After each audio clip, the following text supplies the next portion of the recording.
અંકલેશ્વર પાસેના golden bridge ખાતે નર્મદા નદીએ ભયજનક સપાટી પાર કરતા તાલુકાના કાંઠા વિસ્તારના 14 ગામો પૈકી 3 ગામોની મામલતદાર અને તાલુકા વિકાસ અધિકારીએ મુલાકાત લીધી હતી અને ગ્રામજનોને સ્થળાંતર કરવાના સૂચનો આપવામાં આવ્યા હતા અને પોલીસની ટીમને તૈનાત કરવામાં આવી હતી। સરદાર સરોવર નર્મદા ડેમના ઉપરવાસમાં પડી રહેલા ભારે વરસાદને કારણે હાલમાં ડેમની જળ સપાટીમાં વધારો થઈ રહ્યો છે। ત્યારે સરદાર સરોવરમાંથી નર્મદા નદીમાં પાણી છોડવામાં આવતા નદીના પાણી અંકલેશ્વર તરફ ગોલ્ડન બ્રિજની ભયજનક જળ સપાટી 24 ફૂટને પાર કરી હાલ 26 ફૂટે પહોંચી છે।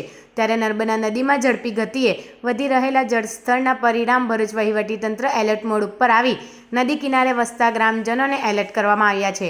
અંકલેશ્વર તાલુકાના નર્મદા કાંઠા વિસ્તારમાં 14 ગામોને એલર્ટ કરવામાં આવ્યા છે।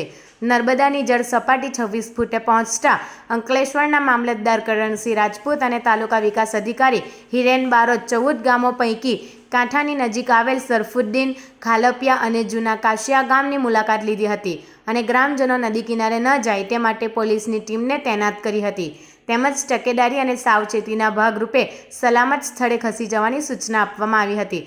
જળસ્તર 28 ફૂટની પાર થવાની સંભાવના વચ્ચે ગામના સરપંચ અને તલાટી અને સ્થળાંતર કરવા અંગે સૂચનો કર્યા હતા। સૌ પ્રથમ પાણી પહોંચતા 3 ગામના હાઈ એલર્ટ કરાયા। અંકલેશ્વર નર્મદા કાંઠા નીચાણવાળા ગામમાં 30 ફૂટ સપાટી જ ગામમાં નર્મદા પૂરના પાણીમાં પ્રવેશતા હોય છે। ત્યારે હાલ સરફુદ્દીન, જૂના કાશિયા અને ખાલપિયા ગામને હાઈ એલર્ટ મોડ પર પાર કરવામાં આવ્યા છે। તંત્ર દ્વારા 3 ગામમાં તલાટી કમ મંત્રી સાથે રાખી સલામત સ્થળે નવા ગામ ખાતે ખસી જવા તાકીદ કરી છે। ગામમાં ઘરના 1 થી 2 સદસ્ય છે ત્યારે તંત્ર દ્વારા સત્તાવાર હજુ સુધી કોઈનું સ્થળાંતર કરવામાં આવ્યું નથી। સાવચેતીના ભાગરૂપે ગ્રામજનો પોતાના નવા ગામ સ્થિત મકાનમાં સુરક્ષિત ખસી ગયા છે। છેલ્લા 3 દિવસથી ગુજરાત રાજ્યમાં સાર્વત્રિક વરસાદ પડી રહ્યો છે। તે સાર્વત્રિક વરસાદને લીધે નર્મદા ડેમમાંથી પાણી છોડવામાં આવેલ છે। ઉપરવાસમાં મધ્યપ્રદેશમાંથી પણ વધુ વરસાદ હોવાથી નર્મદા ડેમમાં આવક અત્યારે પણ 3 લાખ ક્યુસેક જેટલી છે અને એટલી જ નર્મદા ડેમમાંથી પણ અત્યારે પાણી છોડવાનું ચાલુ રહેલ છે। હાલમાં અંકલેશ્વર તાલુકાના જે 14 ગામ છે એને એલર્ટ કરવામાં આવેલ છે। એ પૈકી સરફુદ્દીન, ખાલપિયા અને જૂના કાશિયાના ગામોને સ્થળાંતર કરવાની પણ અત્યારે સૂચના આપવામાં આવી છે। હાલમાં કોઈ એવી ગંભીર પરિસ્થિતિ છે નથી, પરંતુ સાવચેતીના ભાગરૂપે આ ગામ લોકોને જાણ કરવામાં આવી છે અને નદી કિનારે ન જાય તેની પણ સૂચના આપવામાં આવી છે।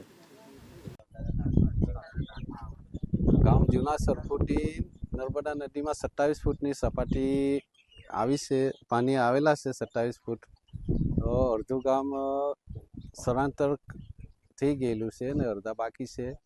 તંત્ર દ્વારા મામલેદાર સાહેબ બી આવીને રજૂઆત કરી ગયા, પોલીસ તંત્ર બી આવીને રજૂઆત કરી ગયા।